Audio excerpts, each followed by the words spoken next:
Gimbal cameras are having a moment right now, and they're all competing to be in the #1 spot. You've got the Osmo Pocket 4, the Osmo Pocket 4P, and the Insta360 Luna Ultra, which is what we got right here.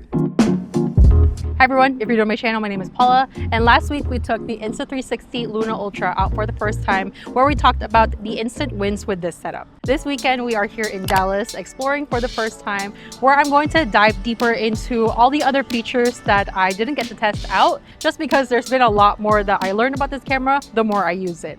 And since the Luna is coming in at the top of the price point against its competitors, I want to see what the extra cash is actually going to get us.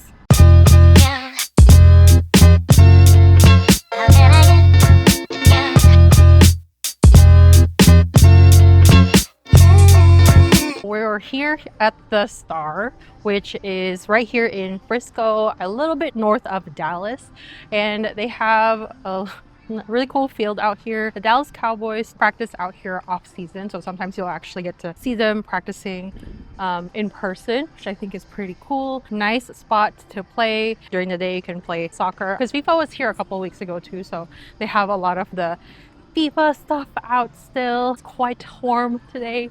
I think it was like, anyways, I don't know why I'm so obsessed with telling you guys about the temperatures, but it is quite hot today. So I'm just taking a couple of shots just to see it in the daytime, but it's also pretty cool at night.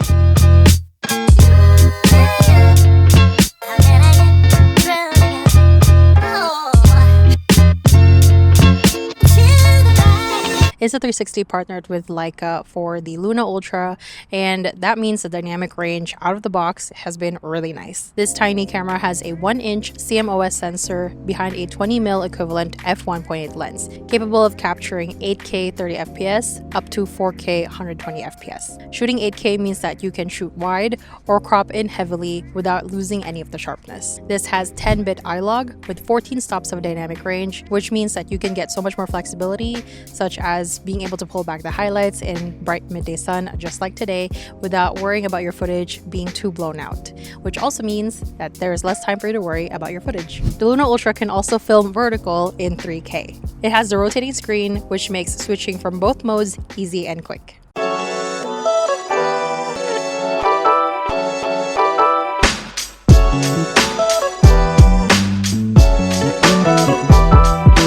One of the reasons why I wanted to go to Dallas is because they have a National Video Game Museum inside their Discovery Center, which is technically a children's museum, but I thought it was really cool and I've always wanted to check it out.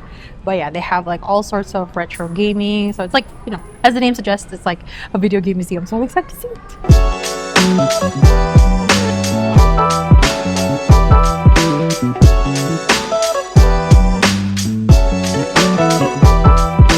So there's a big, what is this?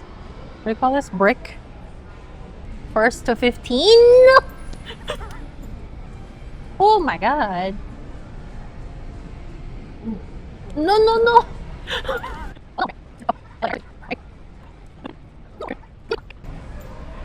Oh, wait, one more part.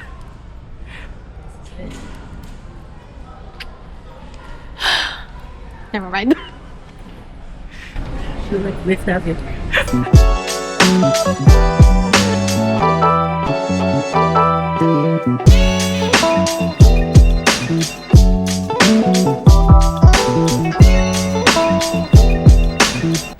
Oh no! Oh shoot! Oh no! No, I dropped that! Yeah, I actually found a game where you're decent. We're good at Pac-Man. Yeah, that's right. Come and get it, boy. Come over here, boy. Yeah, I got them all.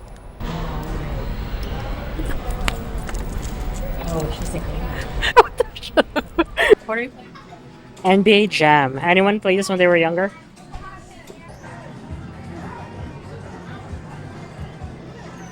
Oh yeah.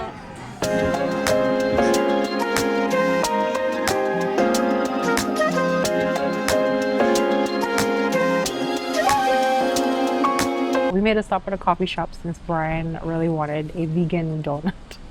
After all those video gaming, you wanted to have something sweet. So we're here at Summer Moon Cafe, Summer Moon Coffee, where they had a peach cobbler donut that's vegan. It actually looks pretty good. While we're here, I wanted to talk to you guys about the controls of the camera so far. So all the controls are pretty intuitive. You have the joystick here to move everything. You have the zoom rocker, of course. Oh, hi. Atom. Okay. You can also customize the buttons themselves. I personally haven't needed to customize anything because I pretty much memorized everything that I frequently use. Plus, this is also a touch screen, so it's pretty easy to adjust as I go. But yeah, the touch screen and the buttons that's already coming here by default is pretty easy to navigate.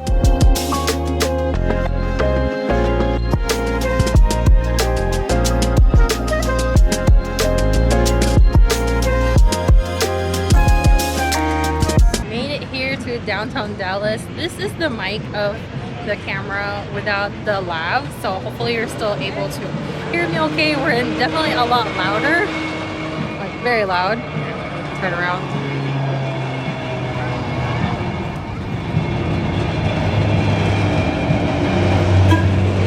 We're now shooting in iLog, so you should be able to see a little bit more dynamic range compared to when we were shooting in mostly auto earlier.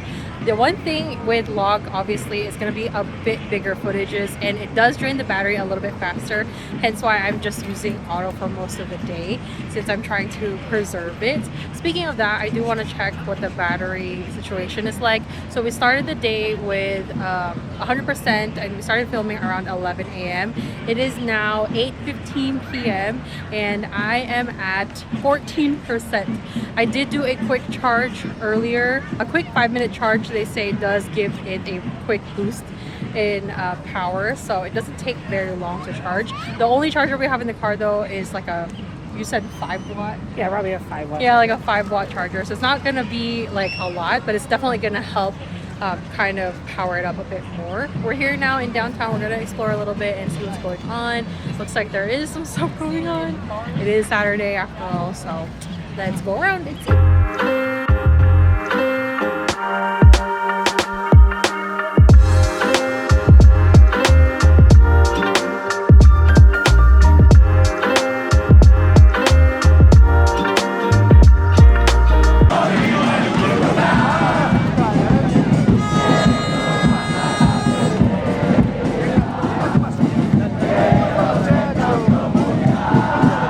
What sets this Luna Ultra apart from its competition is this detachable remote, which actually doubles as a mic as well. This gives you a hands-free experience where you can just pop down your camera and you can choose to make this track you, and so now I can move freely.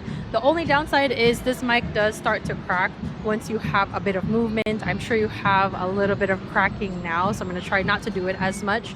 But the idea is great, right? So this is actually the concept that made me want to get this camera, is because they said that the detachable remote is its own mic. I wish more cameras out there would actually have this option, because it's awesome not to have to buy another accessory just to have audio when you have to be away from the camera.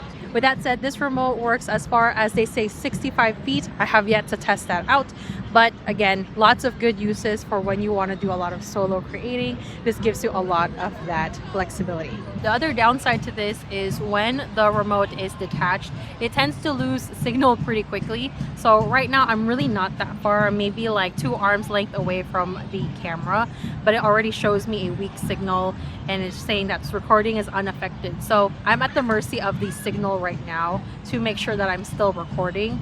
The only way I know that I'm still recording is that I can see if the camera is moving, if it's tracking me. But it is great for those times that it's just you and you want to do something really quick bursts of shooting. You can kind of see here what it looks like. So I have access to the screen. I have access to the controls, so it's nice. The other workaround to this is you can also do remote shooting using the app on your phone if you don't want to rely on the remote. But again, the game changer is that this is its own mic. So now it has switched to the built-in mic of the camera. Ironically, I was talking about this in the last video, how the built-in mic sounds good even if it was detached, and one of you guys actually pointed out that I was talking about how clear it was, but there's actually a bit of crackling once the camera started moving, which I didn't realize until after I started editing the video. So I'm gonna find out if it's doing it right now here. So you and I will find out together. I'm a big fan of the concept. I just hope that it gets fixed with maybe some firmware updates or maybe the next iteration of this camera.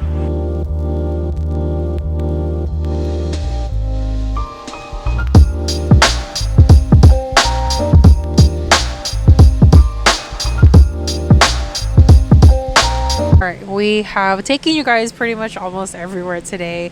This is one of our last stops. We are at the Reunion Tower. We bought tickets to go up to the top to see the downtown Dallas skyline, which is going to be really nice. The only problem is our time slot that is available is not till 10:20 and it is 9:45. It's not too bad. So we're here at the bar downstairs to get a little bit of refreshments. While we're here, I want to talk to you guys a little bit about the hardware of this camera overall. Of course, this is a gimbal camera, so there's going to be lots of parts that are a bit sensitive, but the gimbal movement moves smoothly and the overall camera feels very dense and solid. The rotating screen feels seamless and it clicks magnetically whether you want to do it horizontally or vertically, so it's pretty easy to use. Even the included case feels pretty well thought out.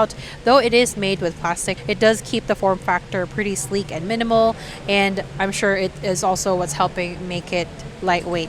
This has a latch that just opens and closes to keep the gimbal safe. The screen does lay down face down, so at least if I had to chuck it into like a bag, for example, like I'm carrying my backpack with me throughout this trip, I don't have to worry about it being like damaged, just as long as you make sure that it doesn't accidentally open in your bag, which unfortunately I have done a couple times. This gimbal comes with its own battery adapter. I talked about this in the last video. Basically, it's the handle extender on this camera.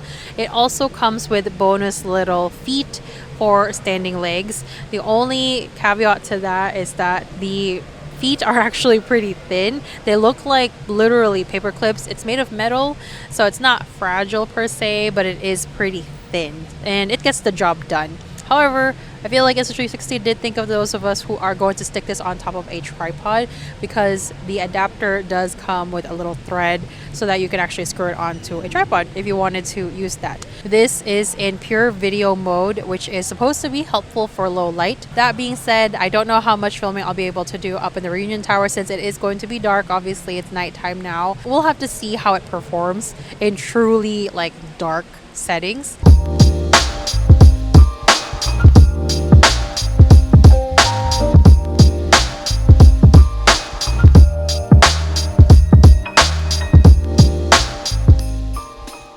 Good morning. It is the next day after the tower. We were just so tired that I didn't really have a lot of energy left to wrap up the video, and I still wanted to talk about one more thing, so I wanted to wait till today.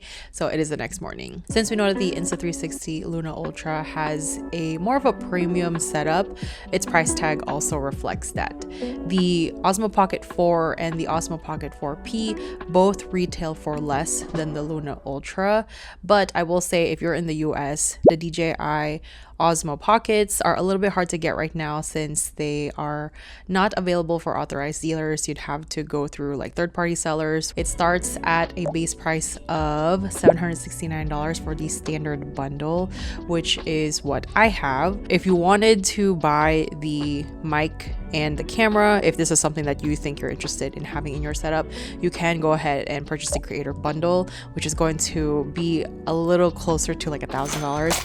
It's definitely quite an investment, so it's something that you really want to know if it's something that fits your needs. If you are someone who is looking to invest in it, I think it would be surprising to you how much more you can do with it other than just run and gun shooting. And that's all I have for you guys today. That also wraps up our weekend here in Dallas, which has been really fun. People here have been so nice, and it's been quite a nice experience, nice little weekend away. So I hope you guys enjoyed hanging out with us today. Let me know what you guys think of the Insta360 Luna Ultra, and if you guys have any questions or want to see other tests with it. I'd love to know what your guys' thoughts are, especially if you do have your hands on this and the little quirks and things that you've learned. I always like hearing from you guys, and it always teaches me as well as I learn how to use these things more. If you guys like this video, don't forget to give us a thumbs up down below and subscribe for more tech and gear related videos. As always, thank you guys again for watching, and I will see you in the next video.